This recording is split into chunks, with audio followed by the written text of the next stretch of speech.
एक ऐसी pharmaceutical company कि जिसमें इंडिया के जाने माने रह चुके इन्वेस्टर राकेश झुनझुनवाला की काफी बड़ी शेयर होल्डिंग है, कि जिसका आईपीओ लॉन्च होने वाला है। तो कंपनी का नाम है कॉनकॉर्ड बायोटेक लिमिटेड। तो स्पेशली ये कंपनी इंडिया में one of the leading bio pharma company है। तो अब यहाँ पे ये ट्रेडिशनल फार्मा, नॉर्मल फार्मा और बायोटेक फार्मा में डिफरेंस क्या होता है?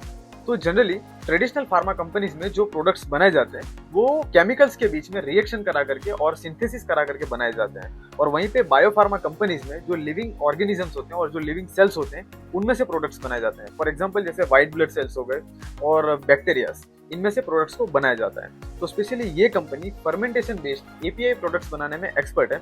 For example immunosuppressants and cancer disease.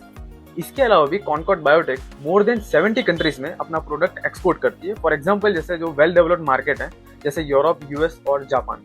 Again company के पास टोटल 387 रिएक्टर्स अवेलेबल हैं एंड इसके अलावा भी 41 इंडस्ट्रियल ब्लॉक्स भी अवेलेबल हैं। तो 2022 के अकॉर्डिंग कंपनी के कुछ ऐसे फर्मेंटेशन बेस्ड एपीआई प्रोडक्ट्स का जो मार्केट शेयर है इंडिया लेवल पर वो 20% से भी ज्यादा का है। For example mupirocin, sirolimus, tacrolimus, mycophenolate, sodium etcetera. तो कॉनकॉर्ड बायोटेक लिमिटेड में 20% शेयर्स हेलिक्स इन्वेस्टमेंट होल्डिंग्स के पास है, जो कि एक health care focused Asian private equity fund backed company है।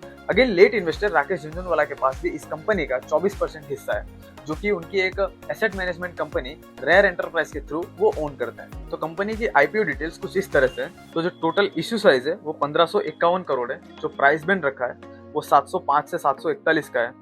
जो सब्सक्रिप्शन पीरियड है वो 4 अगस्त से 8 अगस्त तक का रखा गया है। जो लिस्टिंग डेट है वो 18 अगस्त से 2023 है। अब यहाँ पे जो सिंगल लॉट साइज है वो 20 शेयर्स की होगी। आईपीओ का जो टोटल रिटेल पोर्शन है वो 35% के अराउंड रखा गया है। तो फाइनली कंपनी के पिछले 5 साल के फाइनेंशियल्स की बात की जाए तो रेवेन्यू की बात की जाए तो 2018 में 339 करोड़ के आसपास है, 2019 में 436 करोड़ के आसपास है, 2020 में 512 करोड़ और 2021 में 616 करोड़ और 2022 में 712 करोड़। अब नेट प्रॉफिट की बात की जाए तो 2018 में 100 करोड़ के आसपास है, 2019 में 118 करोड़ है, 2020 में 168 करोड़, 2021 में 235 करोड़ है और 2022 में 178 करोड़ के आसपास है। अब जो डेट है वो 2018 में 8.81 मतलब ऑलमोस्ट 9 करोड़ के आसपास है, 2019 में बिल्कुल खत्म, जीरो हो गया, 2020 में 35 करोड़ के आसपास है, 2021 में 56 करोड़ है और 2022 में 31 करोड़ के आसपास है।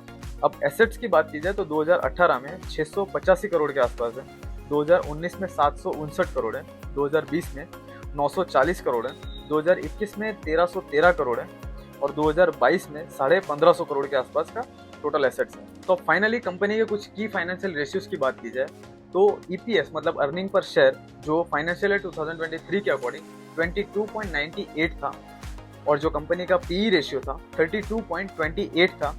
वहीं पे जो इंडस्ट्री पी था वो इससे भी ज्यादा है, मतलब जो 35.98 मतलब ऑलमोस्ट 36 के अराउंड था। तो कंपनी का जो ग्रे मार्केट प्रीमियम है वो काफी हाई है, मतलब आज से 2 दिन पहले मतलब मंडे का जो ग्रे मार्केट प्रीमियम था वो 325 के अराउंड था।